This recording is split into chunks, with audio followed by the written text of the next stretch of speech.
Hello and welcome. This is Julie Fouch, the founder of the Art of Feminine Business. And this is our special series with my magic money makers who are here to talk about how they're building successful businesses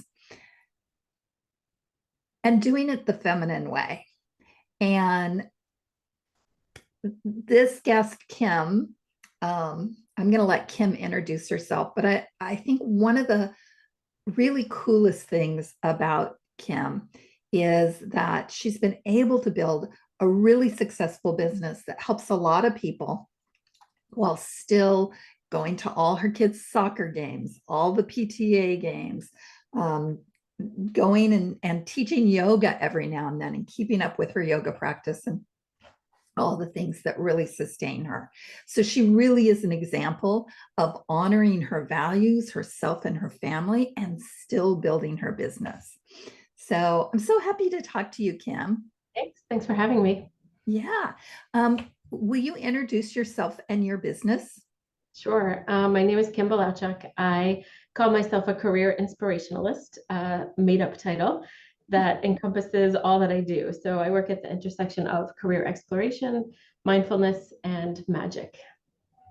And I help my clients transform from who they thought they should be to where they really ought to be and where they belong through a whole series and process of things that I help them do. I love that.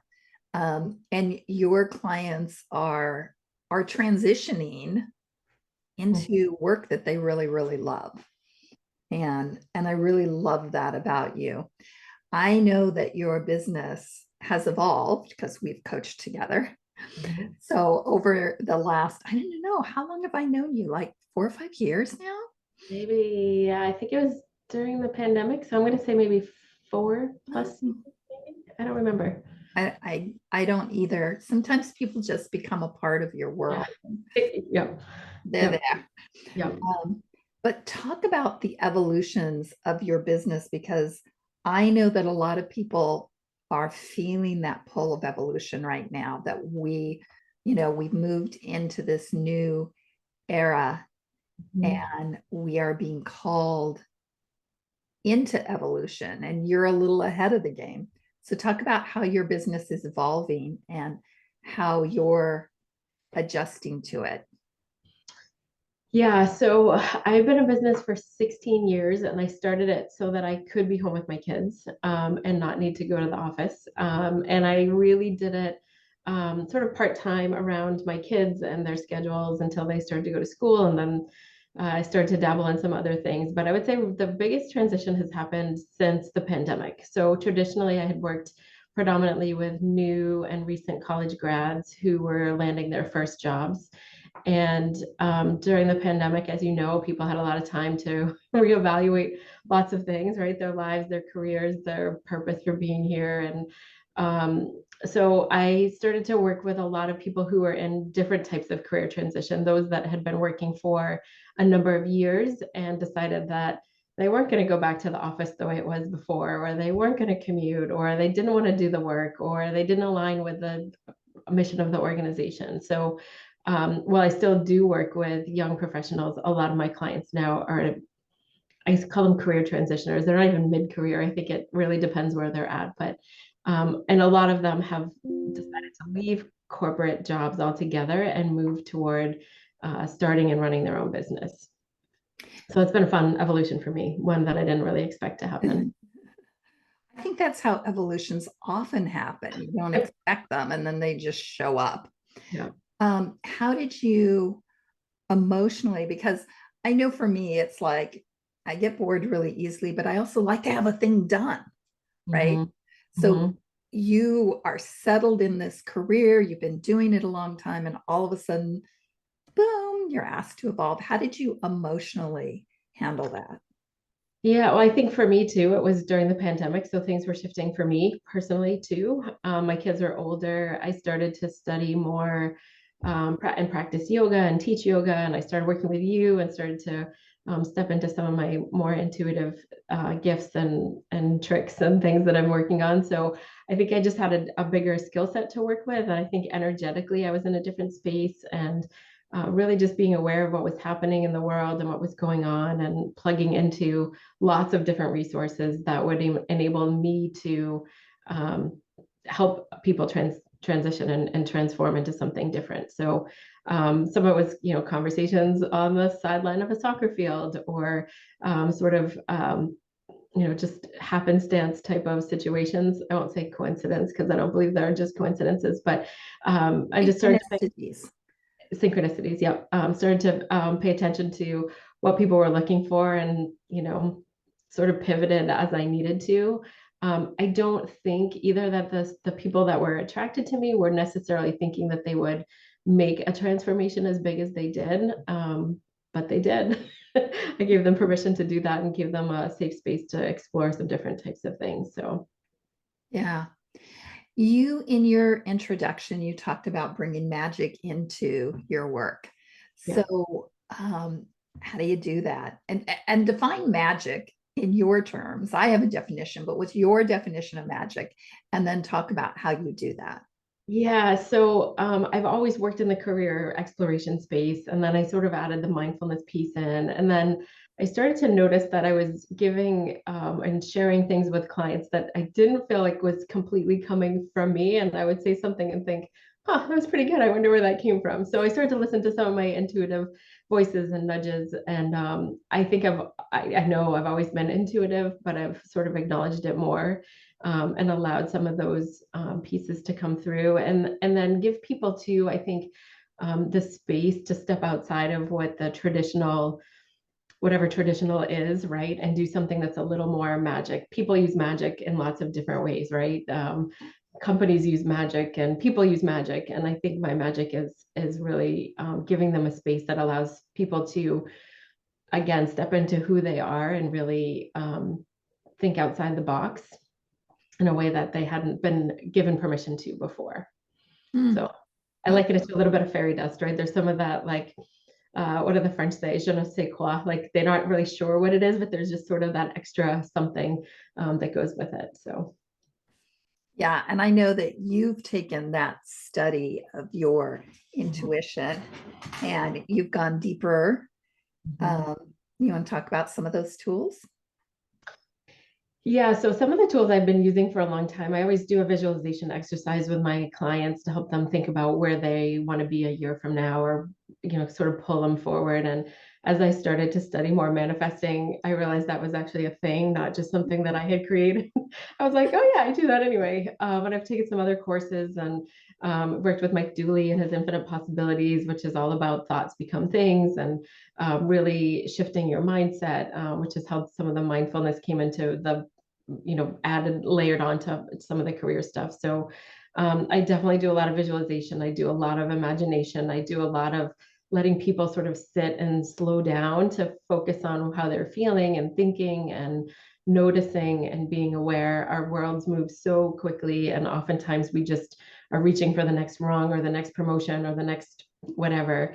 But to slow down and listen to what you really want so that you can get ahead in a way that makes sense for you, right? And it may not make sense for the people around you. It may not make sense to society, but this is your life and it's short, right? And we learned a lot about that during the pandemic, right? A lot of us lost people and opportunities, and things shifted in ways that we could never have predicted. So I mix up all those different things. I'm always learning something new that I sprinkle in, but I would say the biggest piece is the visualization and the ability to manifest stuff that really whatever you want. And I've been doing that a long time. I just didn't really have a label for it or practice for it.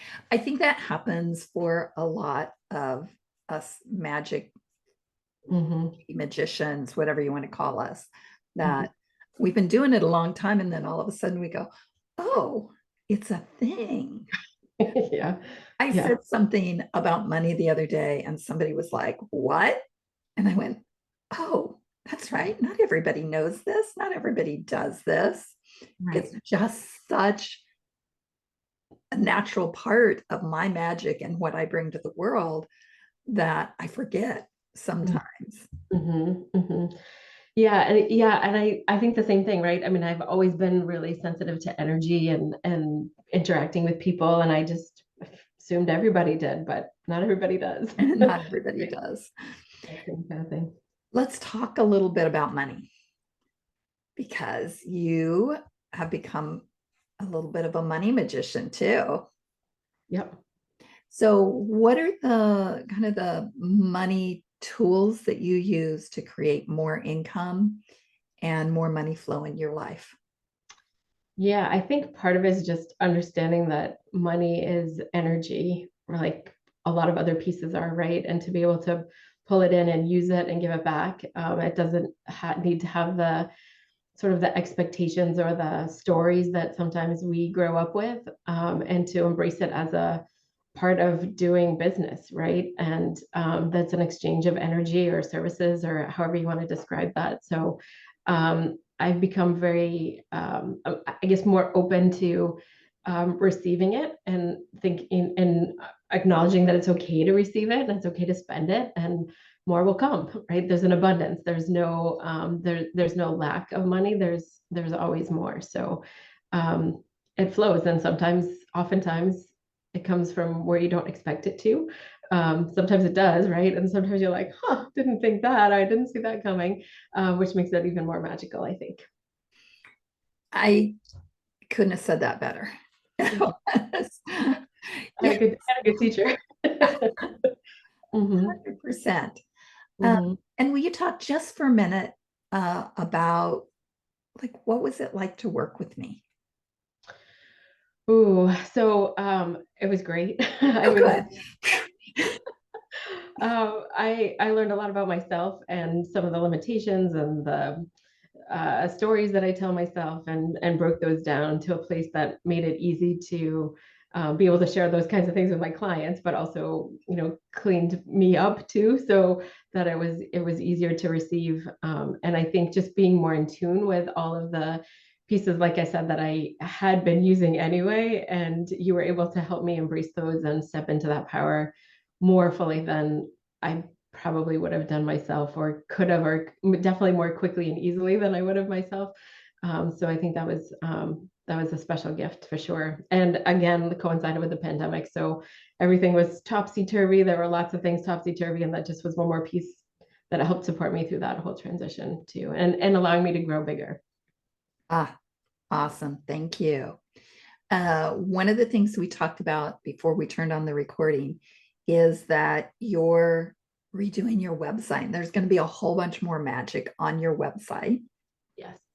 It probably won't be done when this airs. So we're going to if everybody who's watching wants to find out more about Kim, we're going to air this again, or remind you about it when the website is live, the new website. But in the meantime, if somebody's like, I might be one of those mid-career changers, or man, I wish my college student would get a job, Yeah. which is kind of both your markets there. Mhm. Um, how do they get in touch with you? Well, I still do have a website, and it still does refer people to me. So it's not correct. It's just not as good as it's going to be. So so you And can find, that's another part of evolution too, is that yeah. your website evolves with you. So, Right. And I'm lucky to have that as an in-house feature here. I have my husband as my web guy, so that helps. But so I do have, so my website is kbcareercoach.com.